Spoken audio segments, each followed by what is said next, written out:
The iPad Pro has never been used as just a tablet. Ever since it was introduced, it's been used as something else because it's an incredibly powerful device.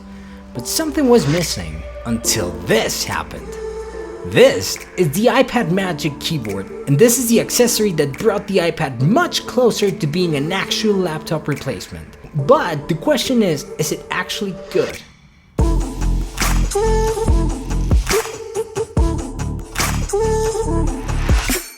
Hey, what's up everyone, my name is Feather and welcome back to another video, and today I want to talk to you about the iPad Magic Keyboard, and yes, it comes with a trackpad. The dream of a lot of people of using the iPad as a full computer is getting closer. It's not here yet, but the iPad Magic Keyboard certainly brings that dream much closer. I've been using the 2018 iPad Pro with the Magic Keyboard for about a week now, and the iPad has been attached to the keyboard this whole time. And this thing is exactly what we've all been waiting for. This Magic Keyboard feels like a statement that the iPad is evolving, not into a Mac, but something else.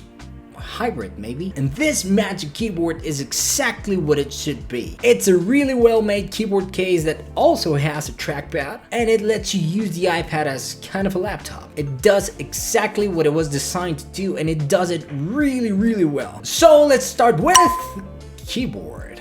The most important part of any keyboard is, well, the keyboard. And this one is so good. There's a really good reason why Apple named it the Magic Keyboard. It uses the same scissor switch mechanism that you'll find on other Magic Keyboards like the one on the iMac or the MacBook Pro. This is not at all the universally hated butterfly switch from older MacBooks, and thank God that is gone forever. And let me tell you, this thing is super satisfying to use. The typing experience is great. It feels so good, and it also sounds great.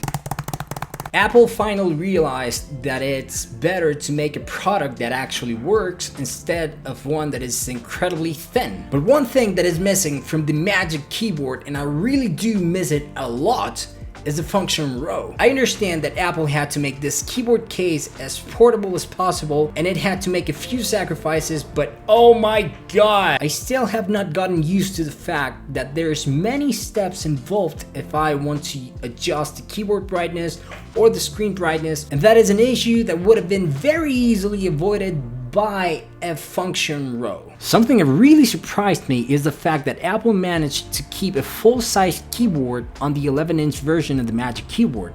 There are some space compromises on some keys, but only on keys that you don't use as much. So it's great. That was a very pleasant surprise. Now let's go with the trackpad. The trackpad is really good. Super small, of course, especially if you compare it to the humongous Magic Trackpad 2, it feels absolutely tiny, but that doesn't stop it from working great. It's really good. You also get used very quickly to its small size, so that is not a complaint at all. The trackpad is super accurate, it's super smooth, and it works great on iPad OS. Some people complain that the cursor is a little dot most of the time, but I don't mind that at all. The dot quickly changes its form to adapt to whatever you're pointing. It expands out to become the size of the UI elements like buttons or icons. On paper, this sounds super annoying, but I instantly loved it and got so used to it. Besides clicking, scrolling, and some other basic trackpad functions, you can use the trackpad to navigate the system. Use 3 fingers to swipe up to home and multitasking, or left and right to switch between recent apps. Now, trackpad support on iPad OS within Apple-made apps is great, it's really good. But the trackpad support on some third-party apps is not so great. I'm looking at you, Google. That is something that's absolutely not a deal breaker, but it's worth pointing out. And let's go with design. One thing that I really like about this design is the floating screen. The iPad doesn't just angle up from the back of the keyboard deck like your laptop. It floats a little and it looks so good. I really like it. I really like that. It looks incredible. The whole action of opening it up and angling it in its floating position is one smooth motion, but you definitely need 2 hands to do it. One thing that I struggled very much at the beginning was how to open this thing. I mean, you do it like that, but you're so used to how you open a laptop that if you go like this, Check it out. Check it out. Check it out. Yep. No iPad. So you're better off just opening it like a bug, you know? One thing that you can do one-handed though is pull the iPad off the Magic Keyboard when it's open, which is so cool and it's so futuristic and it looks incredible. I really love that. It's so cool. I know it might be silly, but it's so cool because you pick it up and you have a killer tablet and you put it there and you have a killer laptop hybrid machine thing.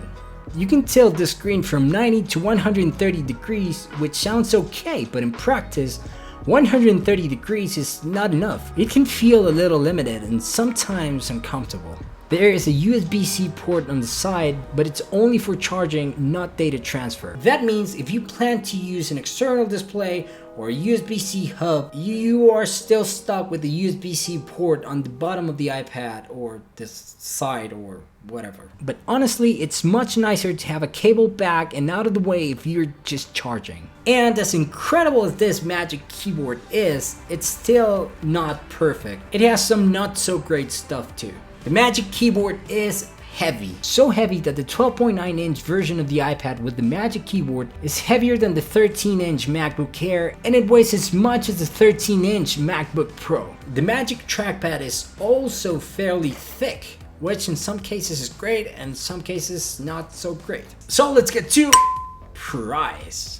The Magic Trackpad is very expensive, starting at $299 for the 11-inch version and $349 for the 12.9-inch version, which means that you can buy an entry-level iPad for the price of a Magic Keyboard. But the question is it worth it? Now, the Magic Keyboard is expensive, but it also turns an already great device into an even better. One that's a little heavier and thicker than you would expect, but still great. But at least to me, the whole point of the iPad is that it's not a laptop. It can be so much more.